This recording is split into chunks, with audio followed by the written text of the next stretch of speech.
రేపు జూలై 8న ప్రపంచవ్యాప్తంగా వైఎస్ఆర్ జయంతి వేడుకలు. ఈ నెల 8న ప్రపంచవ్యాప్తంగా దివంగత మహానేత వైఎస్ రాజశేఖర రెడ్డి జయంతి వేడుకలు ఘనంగా నిర్వహిస్తామని వైఎస్ఆర్సీపీ నాయకుడు మాజీ మంత్రి గుడివాడ అమర్నాథ్ తెలిపారు.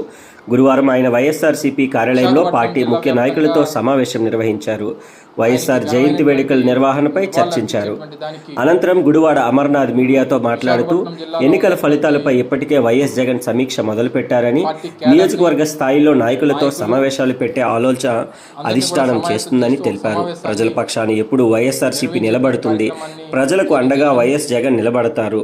వాలంటరీ వ్యవస్థ వల్ల ప్రజలకు మేలు జరిగిందని అమర్నాథ్ అన్నారు.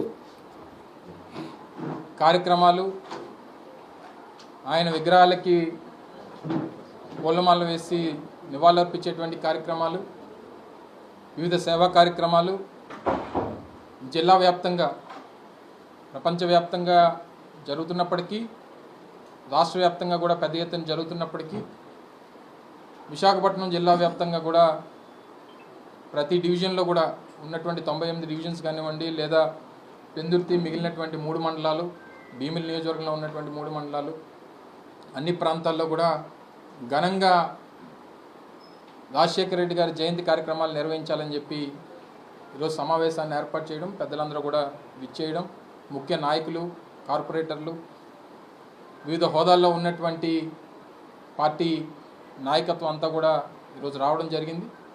వచ్చినప్పుడు కూడా అనేక విషయాలు, ఎందుకంటే నేటికి ఎన్నికల ఫలితాలు వచ్చి నెల రోజులు పూర్తయినటువంటి తరుణంలో పార్టీ కూడా జగన్మోహన్ రెడ్డి గారి నాయకత్వంలో రానటువంటి కాలంలో ఏ రకంగా కార్యాచరణ రూపొందించాలి, మొన్న వచ్చినటువంటి ఫలితాలు, దానికి గల కారణాలు, జరిగినటువంటి పొరపాట్లు ఏంటి అనేటువంటివి కూడా సమీక్షించుకోవాల్సినటువంటి అవసరం పార్టీ మీద ఉంది. దానికి సంబంధించి కూడా పెద్దలు, పార్టీ అధ్యక్షులు జగన్మోహన్ రెడ్డి గారి నేతృత్వంలో ఇప్పటికే పార్టీ నాయకత్వం అంతా కూడా వారిని ఎప్పటికప్పుడు వారిని కలుస్తూ ఉంది, వారి అభిప్రాయాలు తెలియజేసేటువంటి కార్యక్రమం చేస్తూ ఉన్నారు. నిన్ననే జగన్మోహన్ రెడ్డి గారు కూడా విజయవాడ రావడం, ఈరోజు నెల్లూరు పర్యటనకి వారు వెళ్ళడం, మా పార్టీ మాజీ శాసనసభ్యుల్ని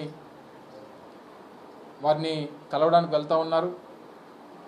అలాగే వచ్చే వారం నుంచి కూడా పార్టీ నాయకత్వాన్ని కూడా ఎక్కడికక్కడ కలిసి పార్టీ పెద్దల తాలూకా ఆలోచన కూడా ప్రతి జిల్లాలో కూడా కొన్ని సమావేశాలని, విస్తృత స్థాయి సమావేశాలు నియోజకవర్గ స్థాయిలో నిర్వహించి వారితో నేరుగా జగన్మోహన్ రెడ్డి గారు చర్చించేటువంటి దానికి కూడా కార్యక్రమాలు రూపొందిస్తే బాగుంటుంది అనేటువంటి ఒక అభిప్రాయాన్ని పార్టీ నాయకత్వం కూడా ఆలోచన చేస్తూ ఉంది. సో డెఫినెట్గా రానున్నటువంటి కాలంలో ప్రజల పక్షాన, ఎందుకంటే ఇప్పుడు గడిచినటువంటి నెల రోజులు ప్రభుత్వం పరిపాలన గురించి కానీ లేదా ఇతర అంశాల గురించి ఇప్పుడు మాట్లాడడం అనేటువంటిది సమంజసం కాదు. వారికి ఇంకో మరో 4-5 నెలలు కాస్త హనీమూన్ పీరియడ్ అనేటువంటిది వారికి ఇవ్వాల్సినటువంటి బాధ్యత ప్రతి ఒక్కరి మీద ఉంది. కానీ ఎక్కడికక్కడ ప్రశ్నించేటువంటి, ప్రజల తరపున, ప్రజల పక్షాన ఎప్పుడు ఏ పొరపాటు చేసినా దాన్ని ప్రశ్నించేటువంటి బాధ్యత ప్రజల పక్షాన వైఎస్ఆర్ కాంగ్రెస్ పార్టీ తీసుకుంటుంది జగన్మోహన్ రెడ్డి గారి నాయకత్వంలో. ఎట్టి పరిస్థితుల్లో ప్రజాస్వామ్యం, ప్రపంచంలోనే అతిపెద్ద ప్రజాస్వామ్యం కలిగినటువంటి దేశంలో ఉన్నాం. ప్రజల తాలూకా తీర్పుల్ని గౌరవించాల్సినటువంటి బాధ్యత, మళ్ళీ తిరిగి ప్రజల తాలూకా మన్నలను సంపాదించి మళ్ళీ జగన్మోహన్ రెడ్డి గారి నాయకత్వాన్ని రాష్ట్రానికి అందించేటువంటి బాధ్యతను తీసుకునేటువంటి దానికి పార్టీ కార్యకర్తలు, నాయకులు అందరూ కూడా కష్టపడతాం. దానికి ప్రతిసారి ప్రతి సమావేశంతో కార్యకర్తల్ని సమాయత్తం చేస్తూ, ఈ వాలంటీర్ వ్యవస్థ గత 5 సంవత్సరాలు ప్రజలకి ఉపయోగపడినటువంటి వ్యవస్థ. కానీ పార్టీగా పార్టీ కార్యకర్తల్ని మాకు దూరం చేసినటువంటి పరిస్థితి తీసుకొచ్చిందని చెప్పి రాష్ట్రంలో ఉన్నటువంటి ప్రతి ఒక్క వైఎస్ఆర్ కాంగ్రెస్ పార్టీ నాయకుడు, కార్యకర్త బలంగా నమ్ముతూ ఉన్నాడు. ముఖ్యమంత్రి ఆ రోజు జగన్మోహన్ రెడ్డి గారితో కూడా మాట్లాడినప్పుడు చెప్పడం జరిగింది,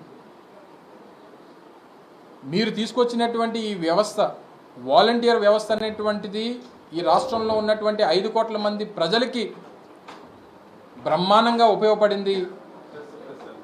కానీ పార్టీగా మన పార్టీ నాయకుల్ని, కార్యకర్తల్ని ప్రజల నుంచి మనకు దూరం చేసింది అనేటువంటి అభిప్రాయాన్ని నేను వ్యక్తిగతంగా జగన్మోహన్ రెడ్డి గారి దగ్గర వ్యక్తపరిచేటువంటి అవకాశం నేను తీసుకున్నాను.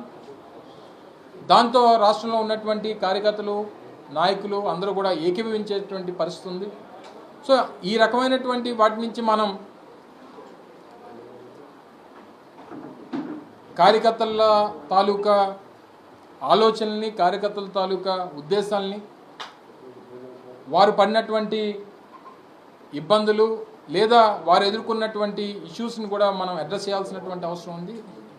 సో వీటన్నిటిని కూడా ఎప్పటికప్పుడు ఒకటి కాదు అనేక అంశాలన్నింటినీ కూడా సమీక్షించుకునేటువంటి బాధ్యత పార్టీగా మేము కలెక్టివ్గా తీసుకుంటాం. జగన్మోహన్ రెడ్డి గారి దృష్టికి తీసుకెళ్తాం.